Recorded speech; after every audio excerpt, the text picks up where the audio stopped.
All right, so I've got here what started as a 20-pound rib roast, bone in, and I'm gonna be doing it in the Orion smoker today. I seasoned it just like the recipe on the Orion website suggests. In other words, Lowry seasoned salt on all sides, garlic powder dusting, and fresh cracked pepper. Done that on all sides.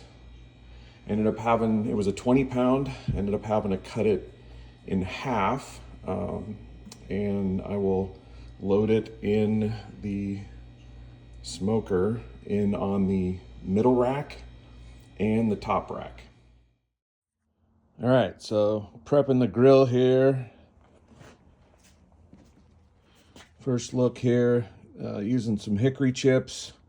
I've got the deep drip pan and didn't fill up the hickory chips. I wanted just a bit of a smoke flavor. I've loaded it up before, and if you put too much in, not necessarily on this type of meat, because this is the first time I'm doing a rib roast, but depending upon what kind of meat you're doing, depending upon how much smoke you want. I have overloaded it before, and it's been a bit too smoky for me, but obviously you be the judge of that. Another quick tip, line your drip pan with heavy-duty aluminum foil. And if at all possible, try not to go on the bottom of the drip pan, because the aluminum foil, because of the intense heat, will tend to stick to that.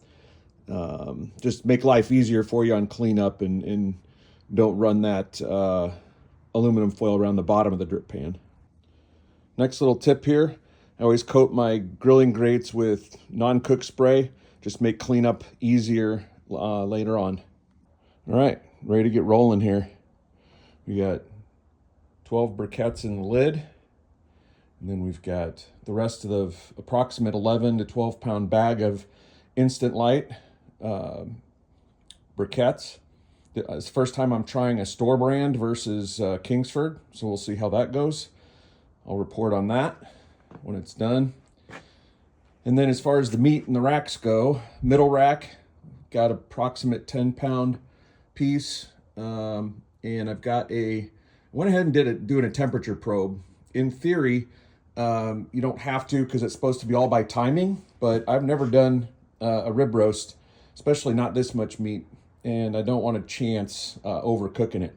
So I've got the probe in, I've got it pulled out as far as I can, basically in the middle of the roast, making sure I'm not anywhere near a bone.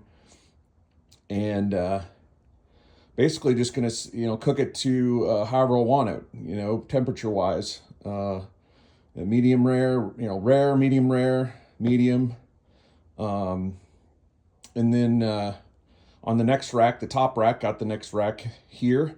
In theory, I'm thinking that the bottom one, that the bottom slab is gonna cook faster, which is why I put the probe in there.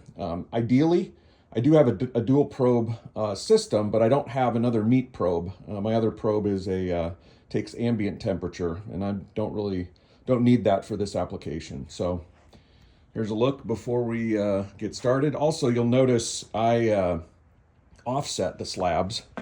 So squared one way and squared the other way.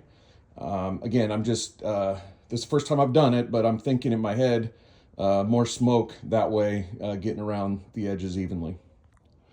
Another point here, these are bone side down, fat side up. All right, so we're off and going here. Got the thermometer. Meat's starting out at 36 degrees. Ambient temperature outside, 31 degrees. No real wind. I'm in a protected courtyard area, which tends to work better.